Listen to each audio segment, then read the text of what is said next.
Un phénomène plutôt étrange s'est produit le 23 août 1971 dans le village de Belmez, en Espagne. En effet, dans une maison ordinaire de ce village, dont la propriétaire se nomme Maria Pereira, est apparu ce jour-là un visage humain sur le sol de sa cuisine. C'est déjà assez intriguant, n'est-ce pas?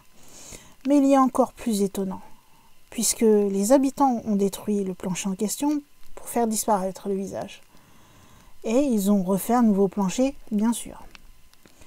Cependant, le 8 septembre de l'année 71, un nouveau visage est apparu au même endroit sur le nouveau plancher. Celui-ci fut alors découpé et conservé.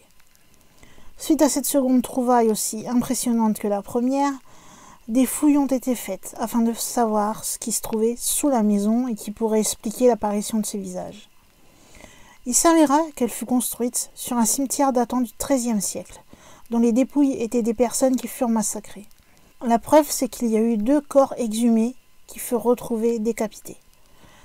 Après avoir inhumé ces dépouilles dans un cimetière catholique, la maison fut reconstruite à l'endroit où elle fut partiellement détruite pour permettre les fouilles. Les gens du village pensaient que l'inhumation des corps dans un cimetière ferait alors stopper les apparitions des mystérieux visages. Mais ce ne fut pas le cas. En effet, ce n'était que le début, car des visages ont continué à apparaître, et cette fois-ci plus seulement sur le plancher, mais à divers endroits de la cuisine, comme sur les murs, encore au sol ou dans d'autres pièces de la maison. À certains endroits, il arrivait même que des corps entiers apparaissent.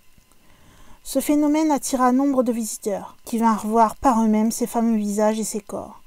Certains d'entre eux vont témoigner avoir vu des visages se dessiner devant leurs yeux, sortant de nulle part. Les expressions des visages pouvaient changer. Parfois, dans la même journée, ils étaient différents.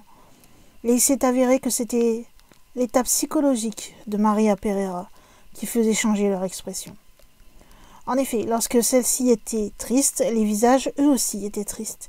Et lorsqu'elle était heureuse, les visages souriaient. Lorsqu'un prélèvement a été effectué pour étudier l'un de ces fameux visages, il réapparaissait automatiquement à un autre endroit de la maison. On a bien essayé d'utiliser du détergent pour effacer tout ce qui semblait être des dessins, mais rien n'y a fait. Il réapparaissait toujours. On a même fait des tests de radioactivité, de rayons X, de détection de matière organique. On a pris des photographies à l'ultraviolet et à l'infrarouge, mais aucun de tous ces tests ne put prouver une quelconque supercherie. Le fils de la famille Pereira était un artiste peintre, mais il fut prouvé par les enquêteurs qu'il ne pouvait être l'auteur de ces peintures. Des rénovations majeures dans le cimetière et dans l'église adjacente, qui avaient même dû inclure l'exhumation et la relocalisation de certaines tombes, ont étrangement coïncidé avec l'apparition des tout premiers visages.